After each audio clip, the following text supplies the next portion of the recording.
technology to prevent our own extinction by an asteroid. The power to wipe out our species with an engineered super disease. The battle against cyber terror and the double-edged sword that is genetic engineering. Now, more doomsday tech on Modern Marvels.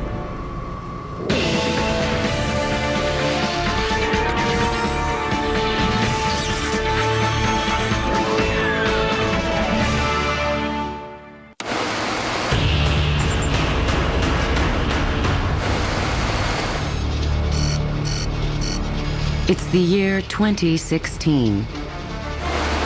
Terrorists, thwarted by military means, refocus their resources into cyber attacks against the United States. They wreak havoc on major banks, Wall Street, and the Federal Reserve. The U.S. is kept in a state of economic stagnation.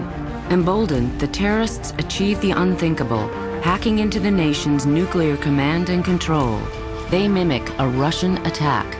Dozens of U.S. and Russian missiles are launched before the false alarm is recognized. By then, it's too late. Most cyber terror experts agree that the idea of terrorists hacking their way to World War III is highly unlikely. But coordinated cyber attacks could inflict significant damage to our infrastructure and even cause loss of life. Every computer network is vulnerable. There's no such thing in the world as a 100% secure system. Period.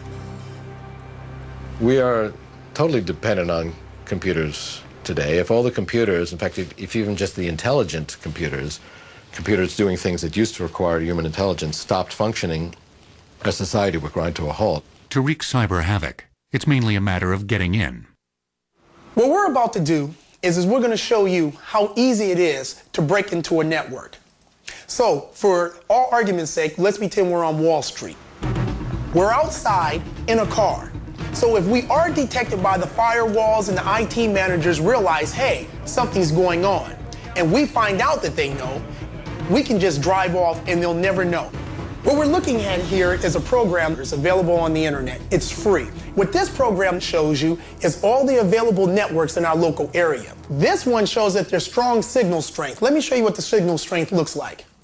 This right here, all this in green shows that we have a good connection to this particular wireless network. We also see here that there's an IP address for this particular one. So now that we have this person's private IP address, we're going to try, well, we're not going to try, we're going to hack into this person's network. The final line of defense is the passcode.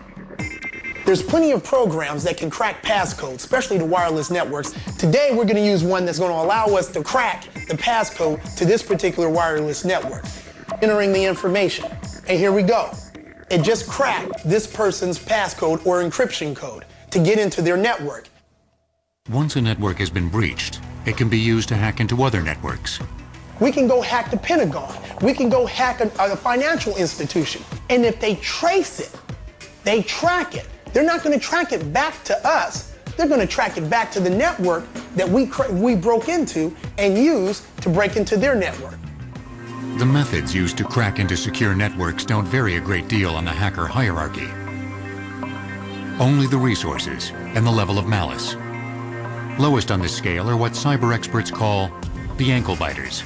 Ankle biters are often the teenage kids we hear about, the hackers that are defacing websites or breaking into computer systems sort of for thrill and games. Then you have computer hackers that you never hear about. These are the guys who are paid computer hackers. They make their living as computer hackers. They break into a bank, steal millions of dollars, and send it to the Cayman Islands and then wire it to 5 different banks. Sir, we have a missile event. The most malicious form of cyber attack is termed information warfare. What we're trying to do is defend our systems from information warfare attack. We really want to distinguish between the kinds of attacks that the teenage kid hacker could do and the kinds of attacks that we term from a well-funded nation state. So some well-funded entity is going to launch some concerted attack against our information systems. In 2003, a skillful cyber attack infiltrated Fort Campbell, headquarters for the Army's elite helicopter units. The attacker monitored the base's network activity for months. Damage to national security has not been disclosed. We certainly have seen evidence of large-scale attack being launched against the United States. One of the most widely used tools to thwart a cyber attack is a firewall. A firewall is either a software program or, ideally, a piece of hardware that filters all outside visitors to a network. We discovered over time that no prevention technology is quite strong enough. You can't build a wall that's totally impenetrable. So then the technology really moved towards detecting intrusions. So we went from preventing to detecting. Detection of a cyber attack is about to enter a new age with the advent of quantum cryptography. Its sole defense against intrusion, a single photon of light.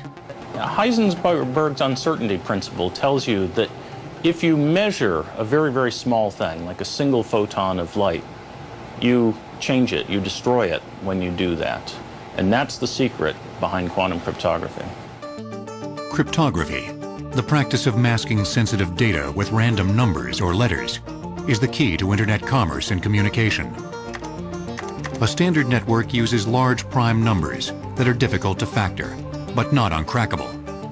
In the quantum cryptography experiment, photons are pulsed through underground fiber optic cables, acting as sentries ahead of streams of information. Any intrusion will destroy the photon and alert the network to the hacker. If you have only a single particle of light and somebody is eavesdropping on it, by the very act of looking at it, they destroy it. And then there's one additional interesting fact, which is you cannot make an exact copy of the quantum state of a photon.